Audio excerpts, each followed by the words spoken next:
Email આવ્યો છે, email કયા ઈમેલ આઈડી આવ્યો છે, કોને ઈમેલ આવ્યો છે અને ઈમેલનો વિષય શું છે અને તપાસ શું છે? ગઈકાલે બપોરે એપ્રોક્સિમેટલી 14:0 ની આસપાસ જીસીએ જોગાણી સાહેબ તરફથી અમદાવાદ શહેર પોલીસને જાણ કરવામાં આવેલી કે જીસીએનું જે ઈમેલ એડ્રેસ છે GCA@gujarat cricket association.com ઉપર અર્લી મોર્નિંગની અંદર એક પાકિસ્તાન jk@gmail.com ઉપરથી એક મેલ આવેલો હતો. સવારે ઓફિસ સમય દરમિયાન આ લોકોએ 13:44ની આસપાસ જ્યારે પોતાનું જીમેલ એકાઉન્ટ ખોલી અને જોયું તે સમયે જે રેગ્યુલર એડમિનનું કામ કરે છે તેજસ કિશોરભાઈ મહેતા કે જેઓએ આ ઈમેલ પોતાના જીસીએના ઓફિશિયલ ઈમેલ એડ્રેસ ઉપર આવેલો જોયું, જે જોતા એ ઈમેલ એની અંદર પ્રથમ એક જ લાઇનની અંદર એક મેસેજ આપવામાં આવ્યો હતો કે we will do A bomb blast in your stadium.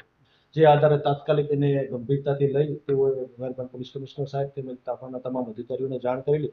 જે આધારે અમે તાત્કાલિક ડીસીપી સાહેબ અને સેક્ટર સાહેબ સાથે લોકલ પોલીસ અને bomb disposal squad, dog squad સહિત તાત્કાલિક ઘટનાની ગંભીરતાને લઈ અને સ્ટેડિયમ ખાતે પહોંચેલ. તમામ અધિકારીઓ અને કર્મચારીઓએ સમગ્ર સ્ટેડિયમ સાંજે 18:30 સુધી ચેક કરવામાં આવેલ.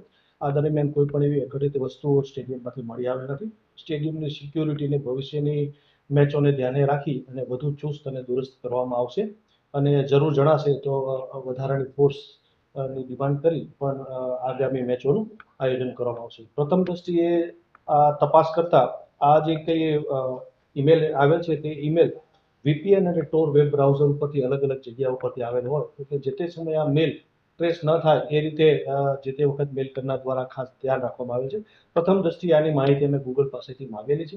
પ્રથમ દ્રષ્ટિએ જે માહિતી આવી છે એમાં એના જે આઈપી એડ્રેસ અમને મળ્યા છે તે બર્લિન જર્મની અને રોમાનિયા ખાતેથી જે તે વખતે આ મેલ થયેલા છે. 2 વખત આનો યુઝ થયેલો છે તો 2 વખત આ આઈપી એડ્રેસ આઉટ ઓફ કન્ટ્રીના જણાવેલ છે.